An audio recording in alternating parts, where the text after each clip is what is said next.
live button to kick in. Oh my God, we're live. Look at that.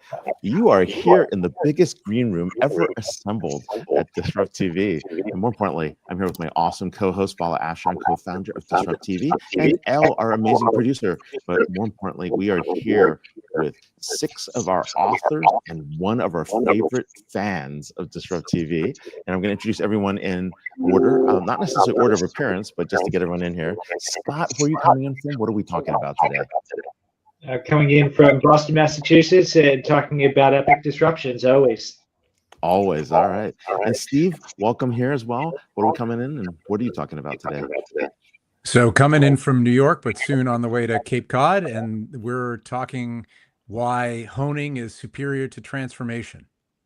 Excellent. Chris, welcome. Where are you coming in from? What are we talking about? Thanks, Ray. Your book. Great to be here. Coming in from San Jose, California, and talking about the shared future with Brave Together. Excellent. Mike, welcome. Share us a little about your book and where you're coming in from today. Hey, Ray and Vala, thanks for having us all on. Coming in from Aruba, actually on a family vacation. Got here last night, so the sunscreen in the hair that I have left and everything. But we're talking about mission driven. It's I spent 20 years in the Navy SEALs and ran policy and strategy for Bush and Obama in those White Houses, and I've got a lot of experience helping people find and achieve their own mission, which by extension is how organizations find their mission. All the profits go to the Gold Star families, and I've buried 75 teammates, 15 really good friends, and so I've just trying to create the classic win-win-wins that all of the fellow authors on this show have and are doing for this great nation. Oh, appreciate it. Thanks you. Steve, tell us more about the book and where you're coming in from. So. Steve Fisher. Oh, you're on mute. Let's get you out of mute. So. Yep. Sorry, I didn't want to mix mic.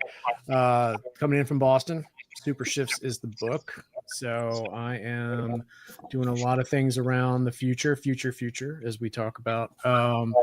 So I think for me, how I do this, like in kind of like the quick second, it's like super shifts are like these deep connected forces. We talk about what's called the age of intelligence. It's the new 200-year arc that's going to transform and make people. There's going to be machines smarter than humans, and it's going to be a wild ride. So.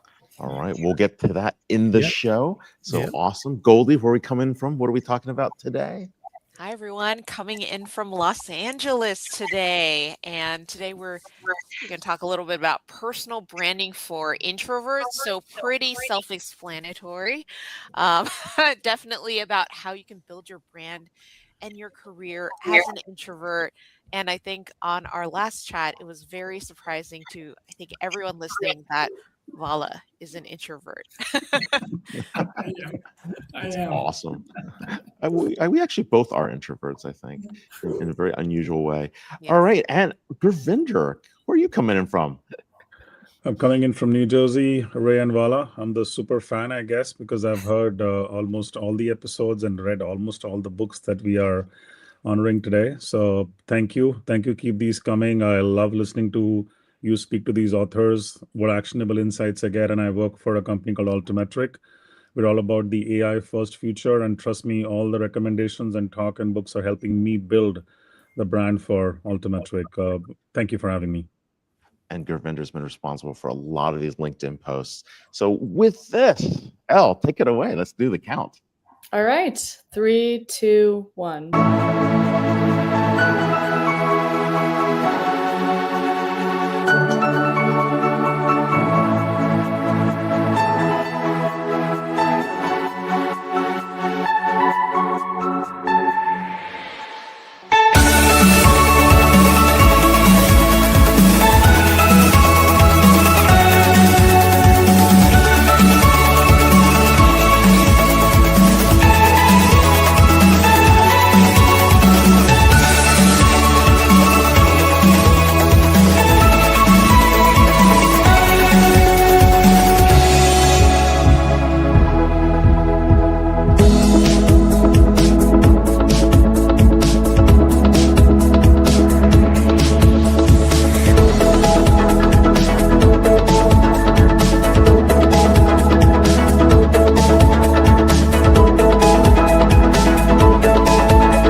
Hello and welcome. Thank you for joining us on Disrupt TV. This is the last episode of 2025 for us. My name is Vala Afshar, Chief Digital Evangelist at Salesforce, and your co-host for the next hour. Please follow us on X at Disrupt TV Show.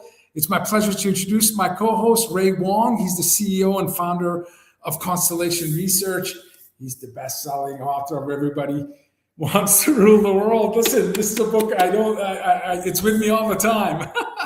And we may have breaking news in terms of next year and what Mr. Wong's going to bring to the market. I see him on TV, I think just about every day. You know, Bloomberg, CNBC, Fox Business. He's everywhere. He's one of the top futurists on X at RWA and G0. Welcome, Ray Wong, somewhere on the other side of the world to Disrupt TV.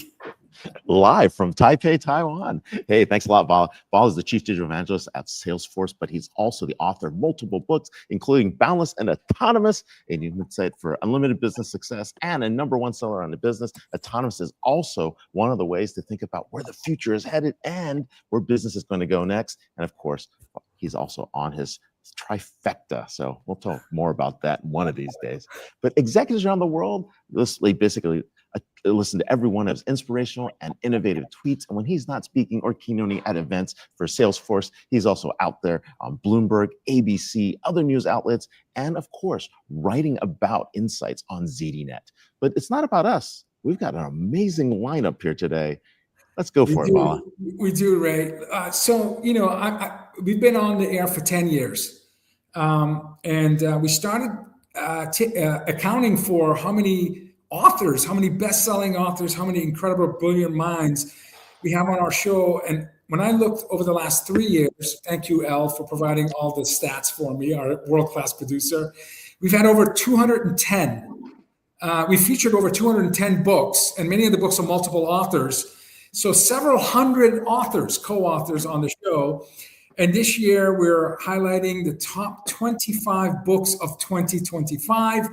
Our platform limits us to about 10, concurrent Brady Bunch views. So we're honored to have some of the winners of this year's top 25 books of 2025.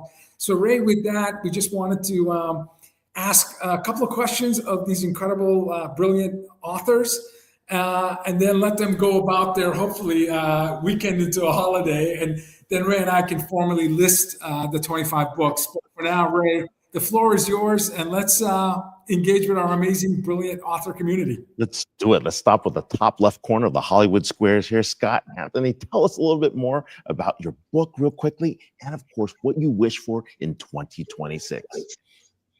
Okay, great. Well, first, thanks very much for recognizing Epic Disruptions. It is a real honor to be recognized by this group, Disrupt TV, Epic Disruptions, a match made in heaven.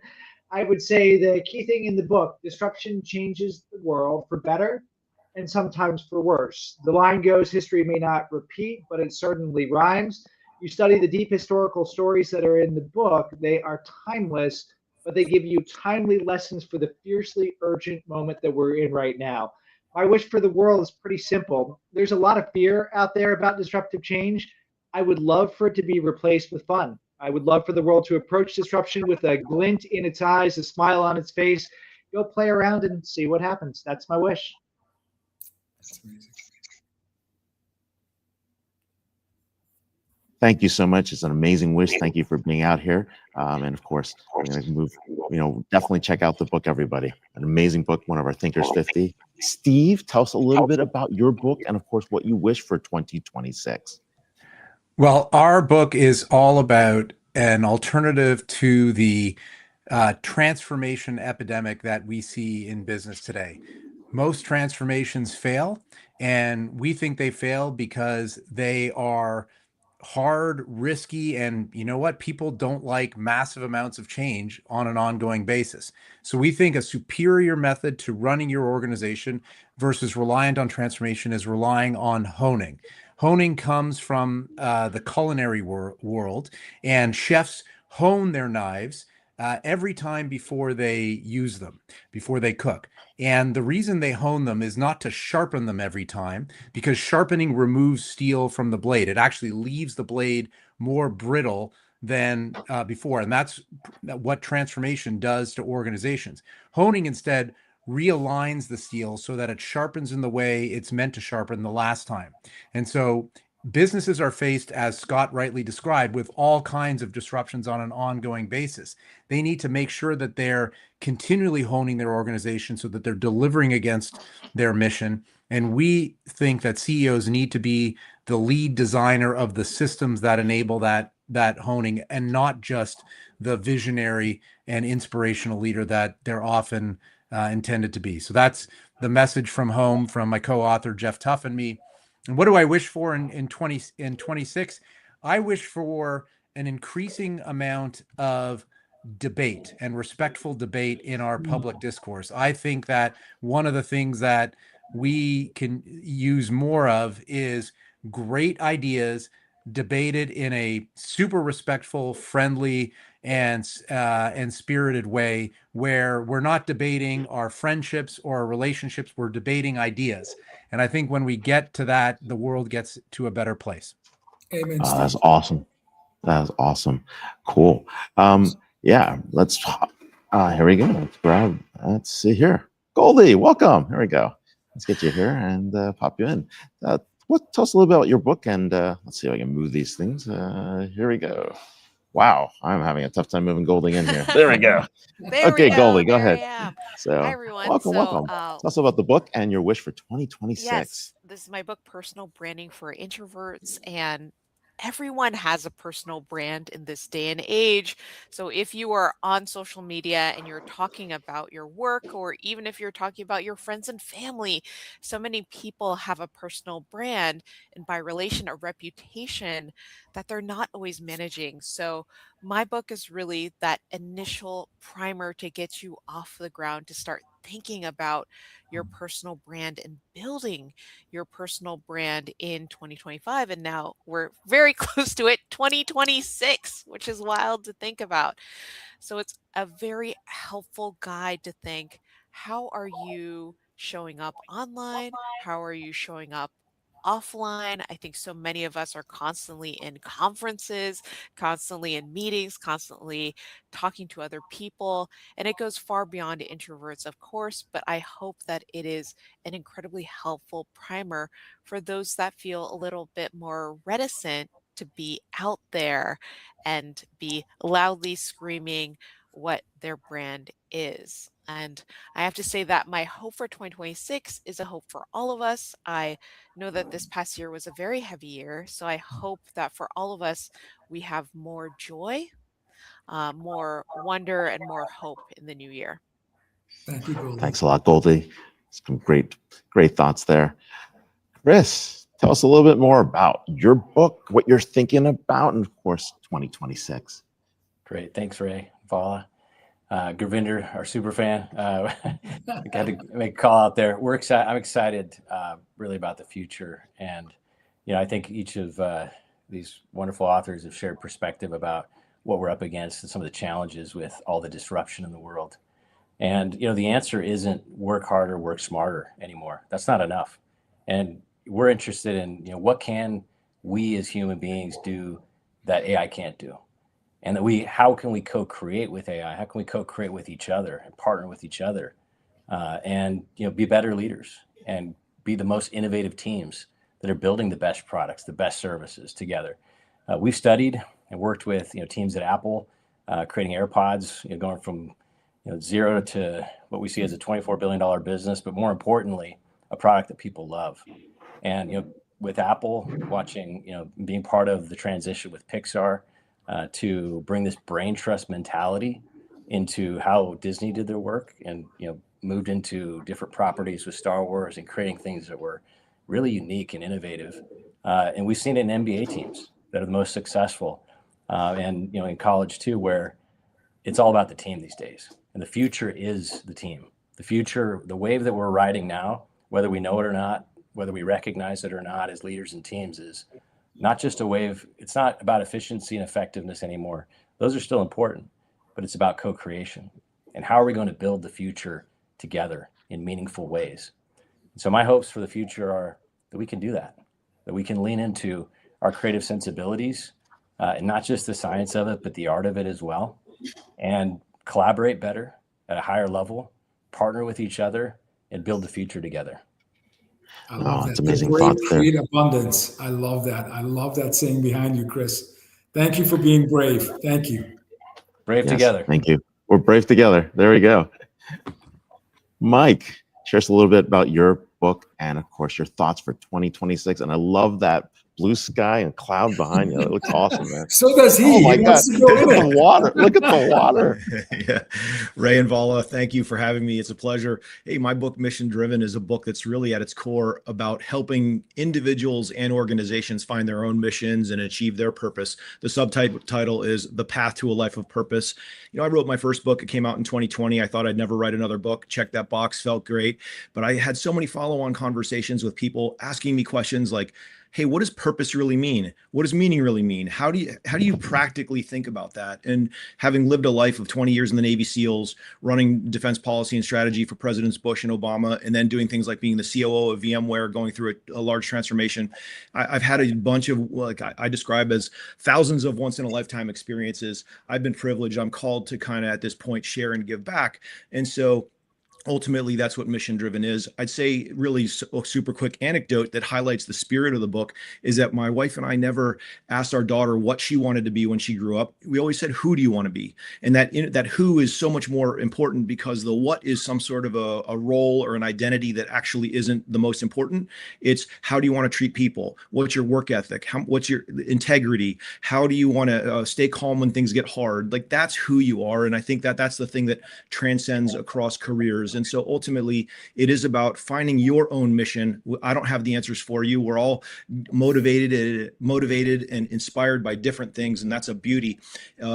So how do we pull all of that together? And my wish for 2026 is that we help people find their own passions and gifts and abilities and interests to get off the sidelines. I think every author that has preceded me here has in some way talked about purpose. It's just how do we understand what gives us energy and how we ultimately contribute more than we take. The last thing I'd say is that my mission is giving back. Literally, hopefully the words help people in the book, but also all of the profits go to a 501c3 that I started that pays off mortgages for Gold Star widows. As a Navy SEAL of 20 years, I've buried about 75 teammates and 15 or 20 like really, really, really brothers of mine. And so proud to say that I've paid off 12 Gold Star widows mortgages. And so ultimately, that's what the book is about, is influencing people we haven't met and helping a lot of those who have paid that ultimate sacrifice and continue to every day. So thanks for having me. Thank you, Mike. Thank you for your service. service. Wish for 2026. Thank you. So, all right, Steve, pop you in. So a little bit about the book, get you off mute, and then more importantly, talk about your wish for 2026. Yeah, it's first want to say just kind of humbled, like having to follow all these great authors and great minds. I would say digital transformations are broken. They're the new business process reengineering. It's a great term. And I was going to say the whole Hollywood Squares things too, because but I didn't want to date myself. So thank you, Ray, for kind of saying that. I appreciate it. I feel old. It's great to be among such wonderful, brilliant colleagues. For me, the book Super Shifts, Janae couldn't be on. She is dealing with some stuff at Brown, obviously what's been going on, but my co-author, also my wife, but this is our second book together. For us, our son Max is 8. He is a child who's going to grow up in this, what we call the age of intelligence. And, super shifts, there's 9 of them. And we look at these, they're deep forces reshaping the world, and they're beneath the surface of everyday change. So, everybody talks about trends. You're going to see a bazillion trend reports come out in about the next 30 to 45 days. AI tools, all that stuff. So super shifts is kind of below all. It like underpins this. Like it's not about like where the trends are happening, but it's also why they're connected. So a super shift it's bigger than a single technology. It's slower than the headlines, but it's reshaping behavior, markets, and identity. So think of it as like tectonic plates of change. Mm-hmm. The thing about the book is that I'm a futurist. I've been building products for like 25 years, and for me, being a futurist and democratizing the use of futures thinking has been a big part of my work. and what I hope to do over the next decade. With that, I'm a macro historian. So I looked about 1,000 years back and saw patterns. We're basically in this new age. We're kind of closing up the age of machines, which is really this, industrial age that we're used to in the information technology era. And, it allows us with this age, we're going to have machines that are smarter than humans, something smarter than humans for the first time. So for us, the book was written so it helps people separate the signal from the noise. And, for me, I saw 2025 as we went from this, is AI going to, it's not about replacement, it's about redesign. Mm-hmm. So there's been a lot of job loss, but I think it's about challenging trust and accountability, which is exciting for me because we're kind of ripping down a lot of the old systems. And my wish for 2026, especially when I think about Max, and there's a letter in the book, a letter to the children. It's like, we have an opportunity to build from a place of stability and clarity. And I think for us, there is going to be a reset in how we look at work and how we think about now, because it's now established that it's all humans plus AI. We're now going to be able to, I think, really kind of make it work for us instead of letting it overtake us. So that's my hope. Oh, that's wonderful, Steve. Thank you so much. Okay. So, well, with that, we've got our authors here. This is awesome. This is an amazing collection of folks all in one spot. More importantly, all I can say is thank you so much for being here. And of course, we're going to leave you guys off to your vacations. Vala, any final thoughts here to add? Servant leadership, be brave, be bold, understand the path. Synthesizers, you're all helping us connect the dots. You educate, inspire, and expand our minds. Thank you for sharing your wisdom. Thank you for being on the show again for the second time this year. And congratulations on your work. I can say on behalf of Ray, L, myself, and Gravinder, we're all looking forward to your next book. Yes. Yeah, hopefully we'll have you back here next year and the year after to celebrate what you have to share with us. Thank you again. Happy holidays, everyone. Thank you so much. All right. Happy holidays. Take care, everybody. Bye. Thank you. Bye. So. Wow, Ray. What an inspiring moment for you and I and Al. Three of us are fortunate enough to every Friday spend time with some of the most extraordinary men and women who are, as Steve Jobs famously said, putting a dent in the universe. And and I have to say, for the 50 some odd authors who we didn't name, you are extraordinary. And believe you me, Ray, myself, and Al, we had spirited discussions, to say the least. And we were influenced by some of the folks that watched the show, and so we solicited input from outside in as well. And I have to tell you, it doesn't feel good to only highlight a third of the authors and the books that we featured this year. You're all extraordinary.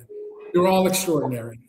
So again, thank you, and hopefully in 2026 we'll feature another 100 authors, and we'll do we'll have to make the same difficult decisions we made this year, but we think that these books influence us the most. And if there's an author that was on the show or a book that we featured that didn't make the list, and you're passionate about it and you're a strong advocate, please reach out to us. Please tag the post on LinkedIn and X, and let's celebrate as many people as we can, because we're an inclusive community.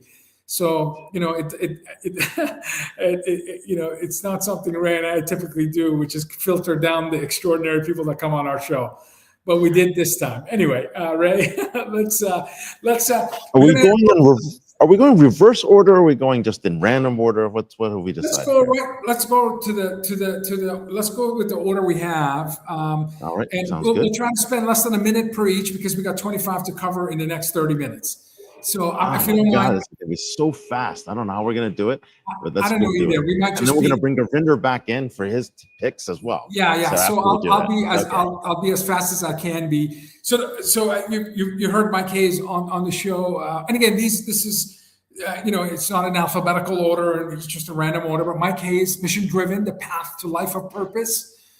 First of all, this was an international bestseller instantly because Mike's prior book, which he referenced, Never Enough, was also a national bestseller. So he's written 2 books in 4 years. Both have been national bestsellers. And again, former Navy SEAL commander, White House fellow. So, he is Captain America as far as I'm concerned. And the book was divided into 2 sections, the long game and the short game. But he talked about figuring out who you are and asking, his daughter, not what you want to be, but who you want to be. That's probably the most important lesson, life of purpose. And again, this is one of my favorite books. Again, second national bestseller. So my highest recommendation for the year is Mission Driven. Incredible book. Right. Same here. I think what we've done is it's really about a book that helps you self-reflect. A lot of times we think about the things we want to do, but we don't take action on them. And I think for those who actually read this book, it's going to give you a blueprint about what you can do to take action to get stuff, to get to where you want to be. And I think that's really the main piece there. So let's go to the next book. What do we have? Do you want me to take it, or you want to? Go ahead. You take it. Okay. So the next book is, we're so lucky. I mean, Scott Anthony's, first of all, he's a repeat Thinkers 50 winner. So for several years, he's been considered one of the top management thinkers in the world. And his book, Epic Disruptions, 11 Innovations That Shaped Our Modern World. And this includes from the transistor to disposable diapers to the iPhone to Julia Child's Art of the French Cooking. It's incredible. So when I say synthesizer, Scott is an incredible academic, management, world-renowned expert.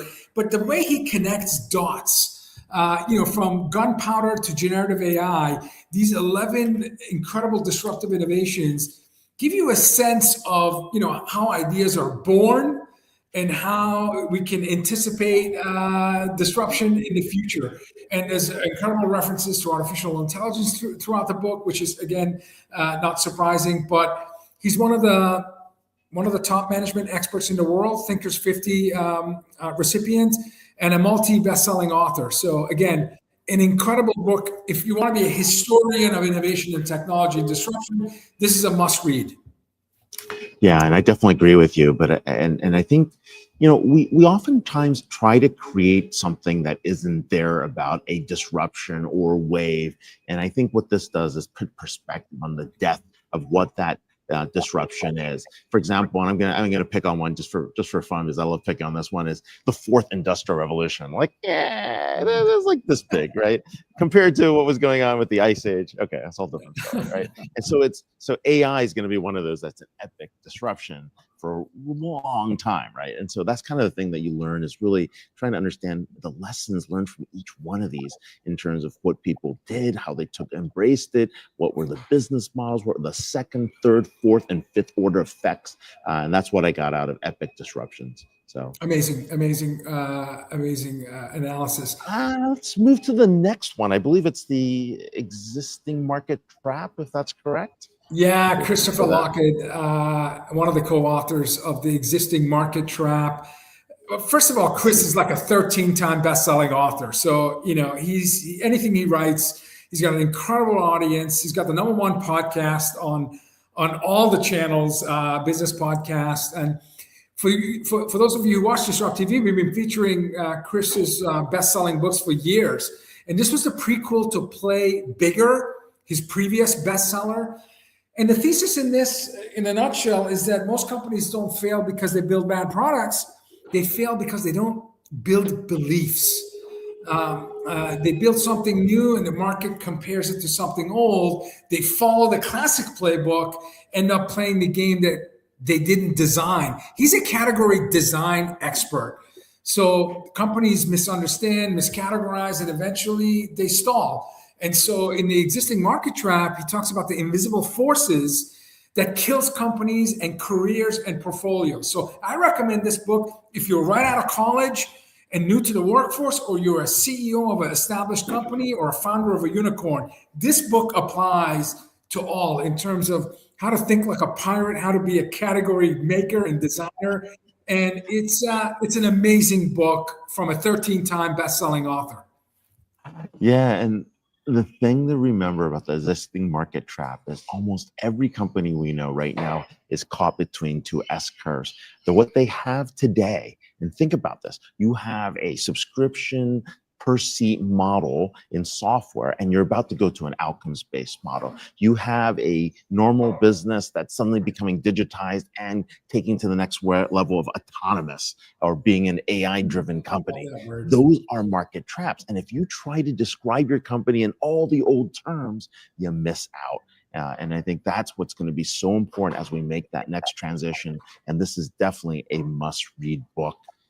Let's go to the next one. What do we have here? I think there seems to be a theme of Thinkers 50 people on the show. I think are we bold enough? Honestly, I think we've featured probably 40 Thinkers 50 on our show. But Ranjai Gulati is the author of How to Be Bold. By the way, what a masterful storyteller! I absolutely remember Ranjai's presence on our show, The Surprising Science of Everyday Courage. He was recently on our show. This is a USA best-selling book, USA Today best-selling book, and it's from a distinguished Harvard business professor, Ranjai, who author of Deep Purpose, and it's a book about, as it says, how to be bold, and he offers powerful playbook on becoming bolder and braver. And think about nothing is impossible.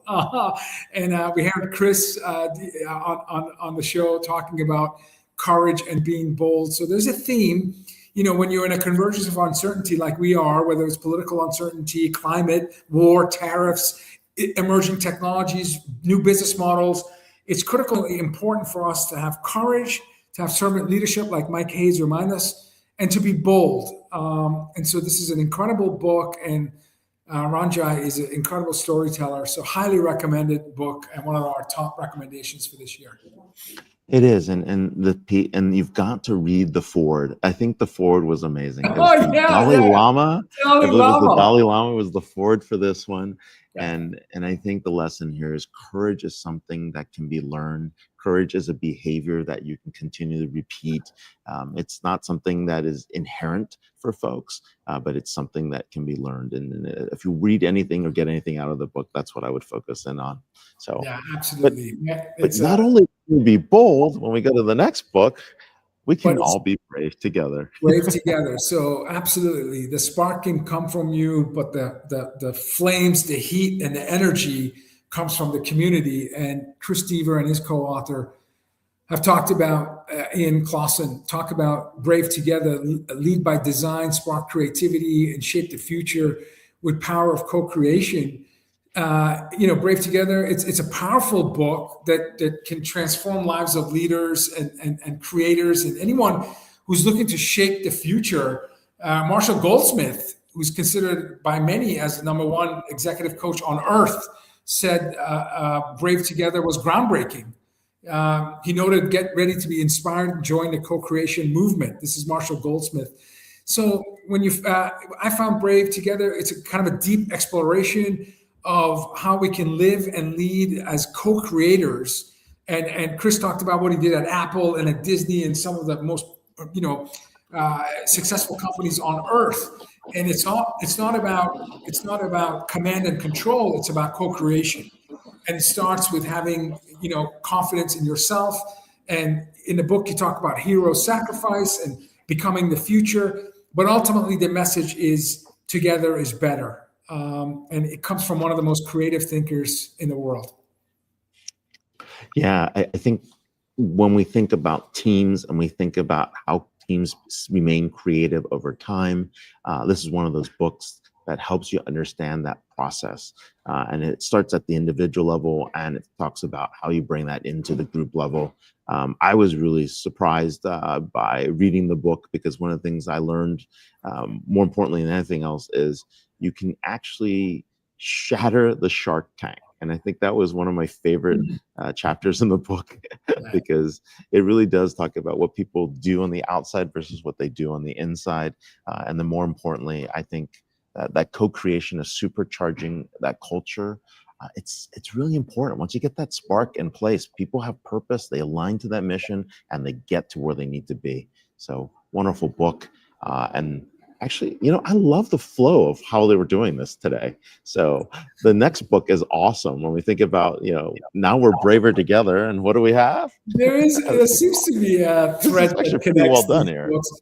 Well, it's because it spoke to you, me, and Al, and our audience, and I'm proud to have a Bostonian make the list. Robert Glazer, who wrote, #1 Wall Street Journal best-selling author of The Compass Within, a little story about the values that guide us. Ray and I and Al had the privilege of actually watching live Robert keynote at Constellation Connect Enterprise, and he's an amazing storyteller as well as a best-selling author. This was an instant USA Today bestseller as well, on top of being a Wall Street Journal. And it's really discovering your core values and finding your place in life and love and work. And when I read this book, I realized, if you asked me what my core values were, I probably didn't give it enough thought, enough reflection. And we all want to be our most authentic selves in every space that we're in. That's what the book teaches us in terms of relationships and work and our communities. But often there is a disconnect and tension between who we are and what people around us expect of us. So this book really helps you reflect. And he's got a simple workshop-like format that allows you to understand what brings you joy, what brings you a sense of mattering and belonging. So Robert is, again, a multi-best-selling author, and this is maybe his best work, in my opinion. Your thoughts? You and I get the newsletter every week. Yeah. 500 plus newsletters. I think if you think of that compendium of what's provided, I think one of the things that he said that was really important to me is the journey of uncovering and living core values. It's exceptionally worthwhile. And for me personally, what I've done is I've only surrounded people with similar sets of values in terms of how you want to get work in place, because it's just a lot easier to do that. And basically, whether it's around ethics or whether it's around integrity or whether it's around how work gets done, those are the things that we have a common core around. But then if you think about like the creativity, innovation, that's a little bit different. You want a diversity of thought, a diversity of ideas, the challenging. And so I think that kind of companies, like especially founder CEOs, have an opportunity to build companies that hold to their values. I know your company does the same, Vala, right? You have a strong founder CEOs, you see that. And it gets harder when you get into corporate America when you don't have that in place. And so this is a book for founder CEOs. This is a book for companies that are going through transition. This is a group for companies that are rediscovering their mission and purpose. I think it's actually very powerful when you put this kind of work into play. So, but that takes us to the next one. This is another #1 Wall Street Journal best-selling author, Fazil Haq. And also, Unlocking Humanity in the Age of AI. This is Transcend, and USA Today bestseller. It was a Publishers Weekly bestseller, LA Times bestseller, Financial Times Book of the Month. So Fazal hit a home run with this book. And the question that Transcend answers is, how can we use AI to reach our full potential while protecting what is most precious about experience? So unlocking humanity's full potential and at the same time protecting what's precious about it. So the book provides readers with roadmaps that we need to tackle the most important questions of our generation. And it's got a unique perspective in terms of the emergence at the intersection of not just technology, but philosophy, humanity, business. So it's a great framework. It's a deep book. It's an open framework that offers, again, this ability to unlock full potential of AI while you care.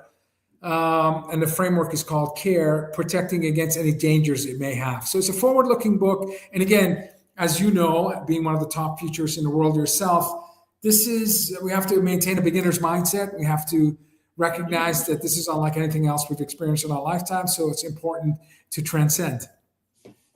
Yeah, I mean, humanity's purpose is being challenged in every aspect of where AI comes into place, whether it's automation, whether it's agency, whether it's your ability to actually make decisions at machine scale. And then what does that mean with the implications to humans in the loop of that machine scale? So we're going to see a lot of this come about. I think there's going to be a framework in terms of how we engage AI or how AI engages with us. And I think because it's a human invention that may be left to its own devices, I think what we're quickly realizing is the pros, the cons, and more importantly, really the benefits that we can actually put together if we're trying to advance humanity and advance what it means to be a human. So definitely a very thought-provoking book, and one that I think is going to outlast and be evergreen over time. So the other thing I'm realizing is we're only on book number 8 and we only have 10 minutes left. Oh my God, we're going to have to go. I'm going to just read the author, the title, maybe provide one sentence summary of it, because we love our books, don't we, Vala? 15 books. Bob Goodson, Martin Reeves, co-author of the book Like, the button that changed the world. Over 160 billion times a day, someone taps the like button. I think I've tapped the like button on a couple of social media platforms about a dozen times already today, maybe even more. So this is a great story of the like button. It's a fascinating read. It reads like a nonfiction. It's a great book, interesting book, but it's how one little sentiment capture literally changed how we connect with people. Well, I'll take the next book then. It's Generation Restoration, How to Fix a Relationship Crisis with Mother Nature. Small, nice forward from Jane Goodall. What an amazing forward there, written by Tim Christopherson. This is really talking about what we do in terms of climate action. I think it's one of your colleagues at Salesforce, and the book really talks about why it's important in terms of the shift of the way we look at nature, what we're going to be looking going forward in terms of like what it means for our species and survival. And of course, it cuts through some of the chase in terms of the hype that we've gone too far in one way, and more importantly, about the more important issues about getting climate and getting our regeneration and restoration back into place on planet Earth. Next book is from a dear never heard of this guy, friend and a mentor. I consider Marty Kine a mentor. He's a multi-best-selling author, Agent Force, Harnessing the Agency of AI to Scale, Grow, and Lead Any Industry. Marty is one of the world's top digital marketing experts, and he's written a book on CDP and CRM, and now agentic AI. A world-renowned expert. Highly recommend you follow him on LinkedIn, because his long-form explanations of emerging tech, like agentic AI, is second to none. So incredible thought leader.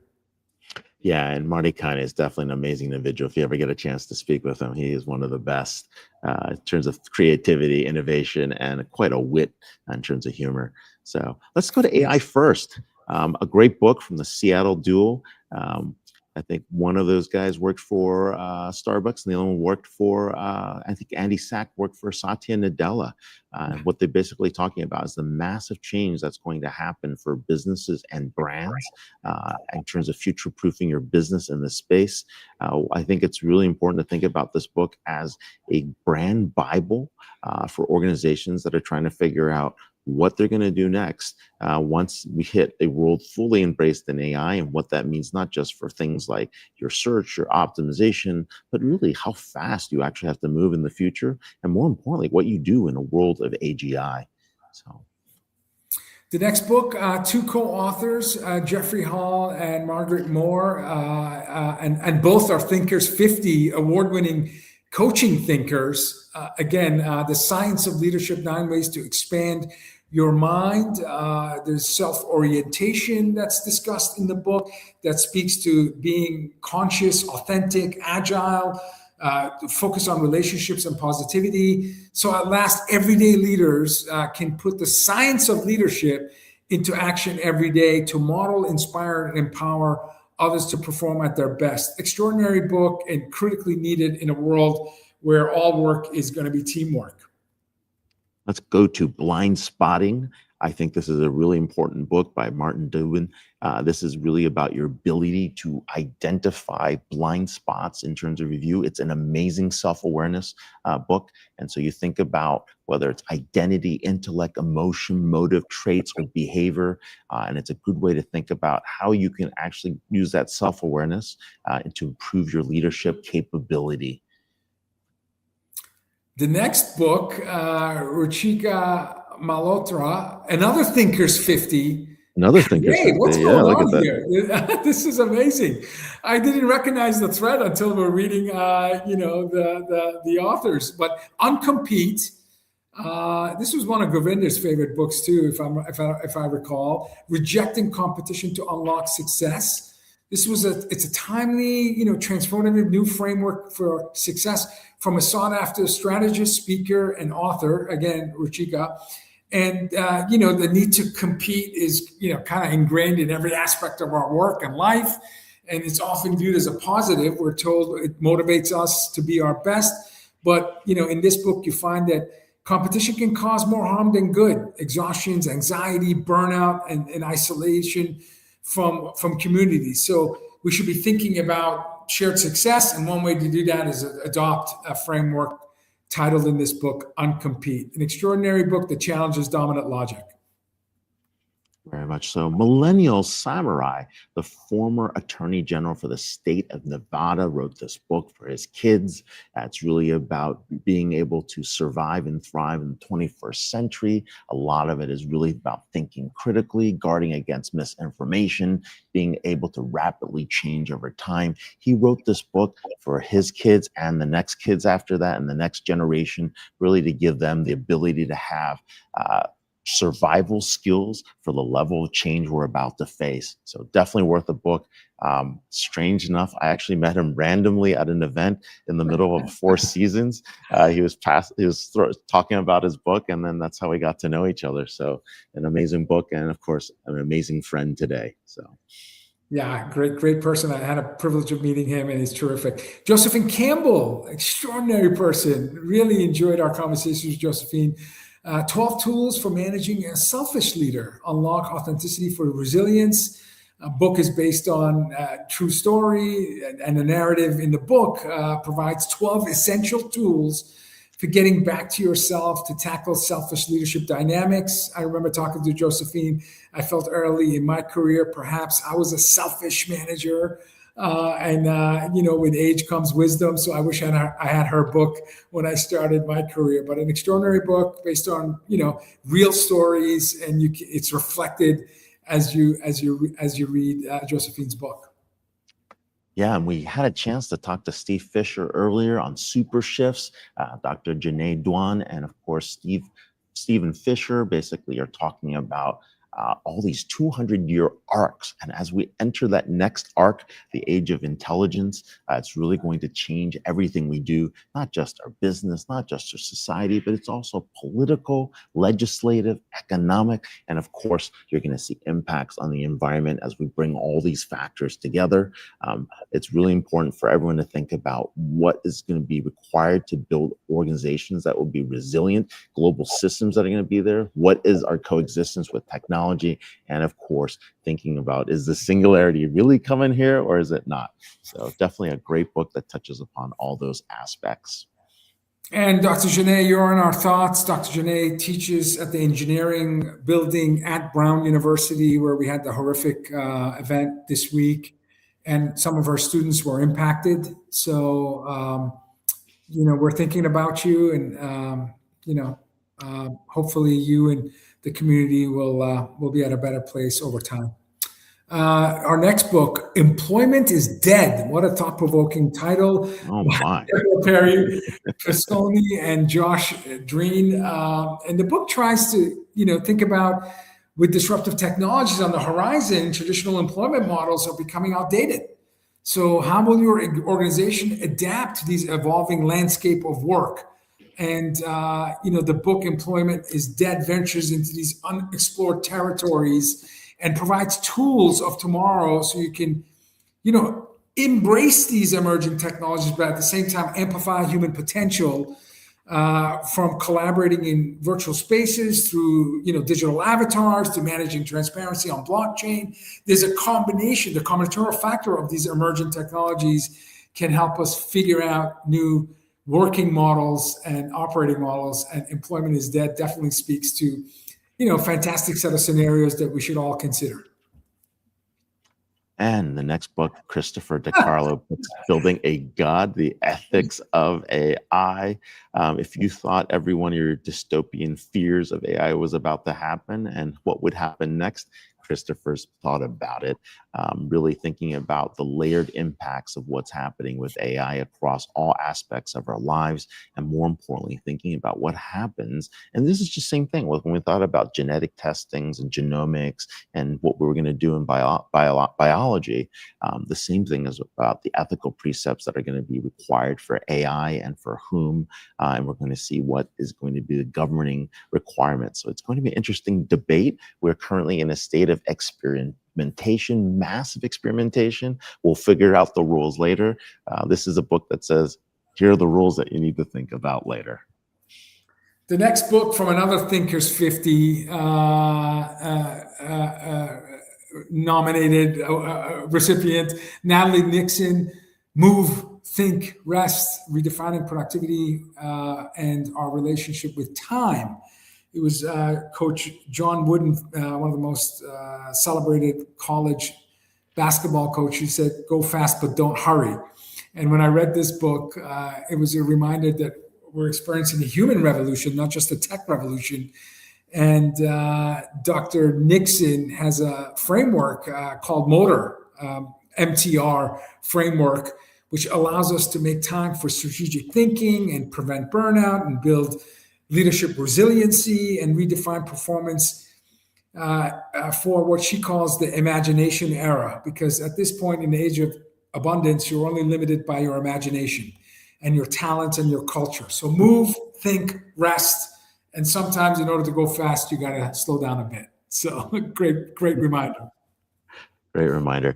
And of course, let's go to the next book, Power of Employee Wellbeing, Move Beyond Engagement to Build Flourishing Teams. Mark Crowley, who came in through the financial services business, basically talks about how all this money, billions of dollars spent on employee engagement has really been a waste. It really comes down to making sure that employees are have well-being and really understanding what those metrics are.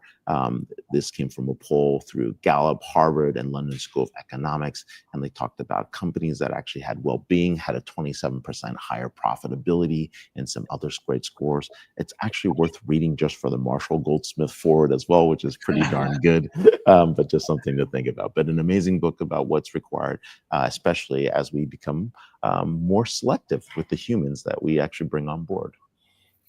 The next book is Biohacking Leadership, Leveraging the Biology of Behavior to Maximize Your Impact. Dr. Scott Hutchison, I remember a very interesting conversation about the science of biohacking leadership. And this was about rethinking leadership through a scientific approach in terms of human connection and performance. Scott talked about leadership biodynamics as a set of 3 channels and 18 biometric signals that represent the essential dimensions that drive effective leadership, including things like warmth and competence and gravitas. I remember Ray and I asked Scott, how do we increase our gravitas? Because we're obviously find ourselves to be often in a room full of CEOs and CXOs. So a great framework based on first principle thinking, scientific thinking, in terms of improving your leadership capabilities and your presence. Really a great book. I really enjoyed it. I really enjoyed that book as well. The 5 Disciplines of Inclusive Teams, Unlocking Collective Power to Achieve Breakthrough. This came from Andres Tapia and Michel Buffet. And I would say this was a really good book if you're thinking about what's important to bring diverse teams together.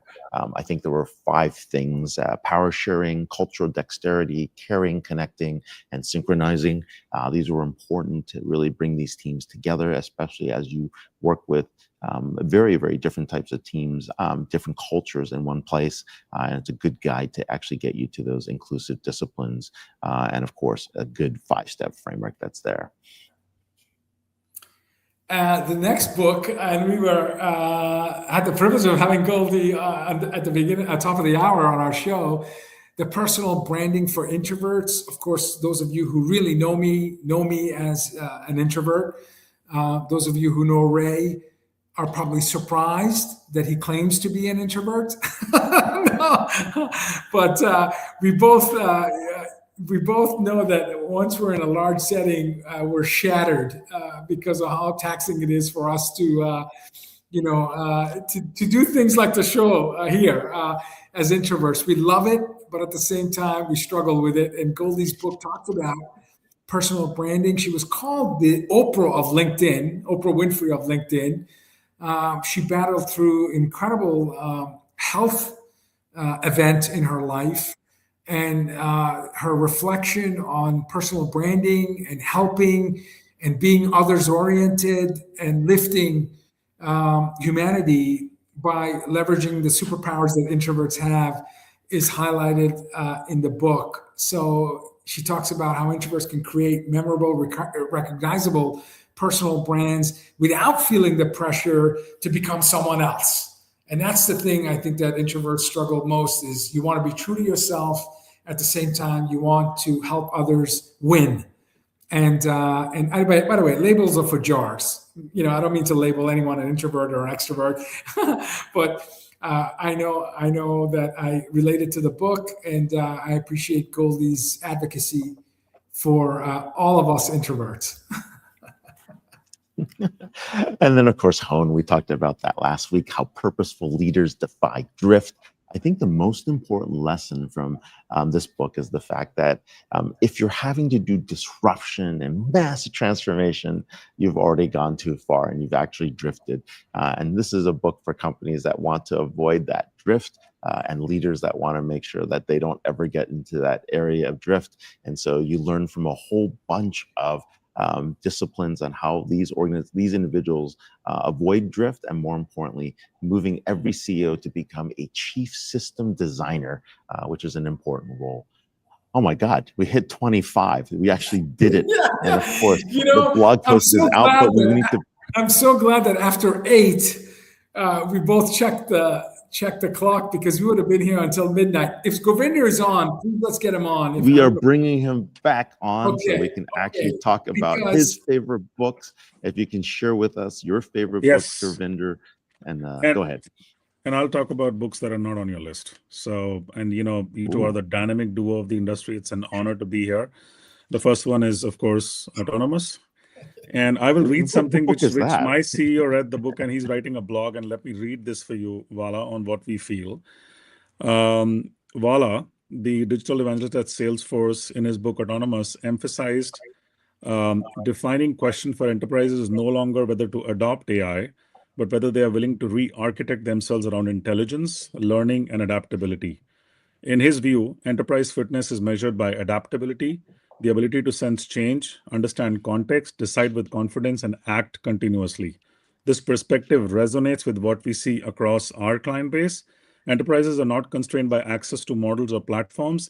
They are constrained by execution, ownership, and scale. The organizations that will lead are those that treat AI not as a layer, but as a nervous system that connects data, decisions, and action across the enterprise. So, voila, that's his reading about okay, 2 things. One, your CEO should be working on his book, because he's making words dance on a page better than I could. And 2, this wasn't planned, so I greatly appreciate your recognition. The true dynamic duo is Henry King. And I have to tell you, Govinder, as much as Ray and I have the privilege in real time to engage with these incredible authors, some of whom you met at the beginning of the show, when you hear like Chris speak and Scott Anthony or Goldie or Mike, you're in the presence of excellence. You're in the presence of greatness. But the one thing you do that neither Ray or I or Al or anybody at Disrupt Community, you reflect on what you hear and what you learn, and you take the time and energy and the calories you burn, and you often do it on weekends because I see the posts on Sunday. So while most of us are decompressing on Sunday, your form of decompression, because you're extraordinary, is you reflect, you read the book, and you write what is often 1,000 to 2,000 word summaries of the book with the most salient takeaways extracted from what is typically a 70, 80,000 word content. So your superpower is unlike any other CMO that I've ever met. No, I think well, I'm humbled by those words, but I think the superpower comes from the source. And I think I keep telling both of you that you and Elle are putting in the hard work to get these authors, the way you ask questions. Trust me, every time I'm about to listen to an episode, I'm walking in with like, will this one be something that I will be, is this a book that I want to buy? And you should see my Amazon, it's filled every time I listen to the show. And I think it's just fascinating. So, thank you to you because you're motivating so many of us. And I have an avid list of people who, are kind enough to follow what I write. And hopefully, even if I can get one more person to buy the book beyond me, I think I'm doing my work because, I think that in 2025, we have infinite compute, but we need infinite context now. And I think books are still the best source of context for human insight. So I hope that more people read. And I keep telling this to my daughters also. I think we are on a mission to ensure that more people are getting these insights and then applying them.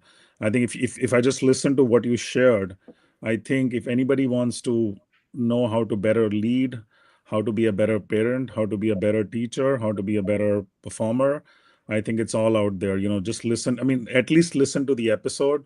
Even if you don't go buy the book, follow the author. They're doing a lot. For example, Glazer runs his own his own Glazer is amazing. weekly, blog that he writes. I mean, it's just fascinating. So I'm humbled to just be here in the company, and my imposter syndrome is right now on top of its peak. So thank you. I'm telling you, what you just heard from one of the top CMOs, who's very humble because he's probably one of the most followed CMOs on LinkedIn, is the purpose of knowledge is action, not more knowledge. So when you listen to the podcast, when you read the article, when you purchase the book, consume the knowledge, but do something. Do something. Action is what we're hoping for 2026. Because again, the purpose, as Govinda just reminded us, it's the purpose of knowledge is action. Hey, Govinda, real quick, what are the two books that weren't on our list that you had? I believe one was like Pattern Breakers, and the other one was Pattern Breakers. Outside of Disruption. And also Super Shifts. Machine Customers. Machine Customers. I think this is amazing. This is a follow-up to a book by Don Chebenry from Gartner, who wrote the book on When Machines Become Customers. Yes. Very fascinating. Actually, I lost my sleep when I read the book because it had a point that imagine if all the communication that we're doing in marketing or in sales, if there is a machine taking the decision and it doesn't even understand our language, what are we even doing? Right. So it gives you that step-by-step direction in terms of, and as I'm thinking about moving from SEO to GEO or AEO, generative engine optimization, I have seen like 200% increase in the number of people who are now able to find us on Google. But what happens when, it's the machine that is searching? So very fascinating. And maybe one more that I am going to read, it just came in, was a CEO for All Seasons. This is something that I want to read. This is by McKinsey Partners, and it's on my list to read before hopefully we see Ray in Davos. One last question to you before you go. Can you share anything about your thoughts about your book?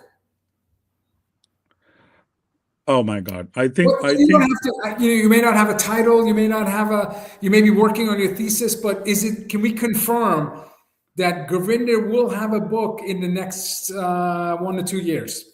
Well, with your motivation and the text that we exchange in terms of that I should do it now, I think absolutely yes. It's something that you've got 2 back-of-cover recommendations if we're so fortunate to provide endorsements. You've got 2 and probably 30,000 more based on your LinkedIn followership. So you're sitting on a 4 bestseller. my friend. That's solid gold mine right there. I'm looking forward to your trilogy. I think I'm very excited about what you are writing, and similarly, Ray, looking forward to your next book as well. I need a trilogy. Yes, both of you do. I think mine would be more about my experiences as a leader, and I think some of the things that I have seen work, because I'm all about putting things into action. There's no other way that I can survive. I also share the immigrant mindset, first-gen immigrant here. Things that I learned during the way, and if I can make it a little easier for someone else, because I had to learn it the hard way. Which is what I always keep saying, that I wish someone told this to me much earlier, or maybe if I just had access to this, it would have made my journey so much more easier. So something on those lines is what I'm thinking while I'm writing. I love Immigrants Playbook for Leadership. I love it. If there is a way to get AI to help us to do that, I work for an AI first company, and it's all about how can AI help us to get there. I think of it as a facilitator and not as a competition. Got it. Oh my. Look at that comment below. All right, interesting. And I'm an introvert as well, so I'm definitely going to read that book. I got Goldie's book, so as a CMO, I definitely need to read Goldie's book on branding for introverts. That's awesome. Thank you, my friend, for spending Friday with us. Thank you for spending every Friday with us. And for those of you who may not know, you shape who we invite to the show. You shape how we conduct ourselves on the show. And you continue to be an inspiration for the Disrupt TV community. Thank you. Thank you for listening to us, and follow Ultimate Trick. Thank you. Again, the ultimate CMO. Ultimate CMO, definitely. Well, hey, we don't have another show until January 9th. Is that correct, Paula?